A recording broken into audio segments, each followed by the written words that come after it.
আসসালামু আলাইকুম। আজকে বানাবো চিকেন ফ্রাইড রাইস। প্রথমে আমি একটি বাটিতে ডিম ফেটিয়ে নিয়েছি। তারপর তাতে 1 চামচ সয়া সস এবং আগে থেকে কুচি করে রাখা হাড় ছাড়া মুরগির মাংস দিয়ে ভালো করে মাখিয়ে নেব। তারপর তাতে 1 চামচ কর্নফ্লাওয়ার দিয়ে দেব। এখন সামান্য লাল মরিচ গুঁড়ো দিয়ে আবার ভালোভাবে নাড়িয়ে নেব। তারপর তাতে যোগ করব সামান্য গোলমরিচ গুঁড়ো।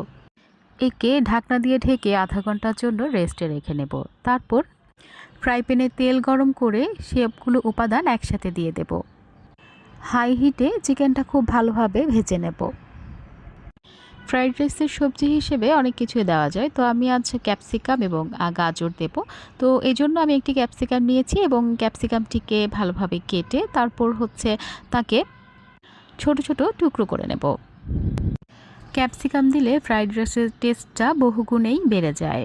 তো এখন ভালোভাবে টুকরো করে নেওয়ার পরে তারপর আমি গাজর নিয়ে গাজরটাকেও চামড়াটা ছিলে তারপর তাকে ঝিরি করে কেটে নেব।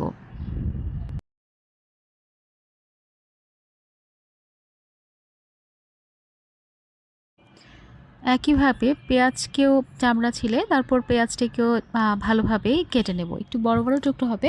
তো কেটে নেওয়ার পরে ফ্রাই প্যানে তেল গরম হলে এতে পেঁয়াজ এবং কেটে নেওয়া গাজর ও ক্যাপসিকাম দিয়ে ভালোভাবে নাড়িয়ে নেব এবং তখন ফ্লেমটা হাই হিটে থাকবে। কিছুক্ষণ পরে যখন এটা একটু হয়ে আসবে তখন তাতে আমি সামান্য সয়া সস এবং সামান্য লবণ যোগ করব এবং ভালোভাবে ভাজি করে নেব। তারপর আবার ফ্রাই প্যানে একটু তেল দেব। তেল দেওয়ার পরে তাতে একটি ডিম দিয়ে এতে গোলমরিচ গুঁড়ো এবং লবণ দিয়ে ভালোভাবে ফেটিয়ে নেব। আর ডিমটা ঝুরি ভাজা হয়ে যাবে।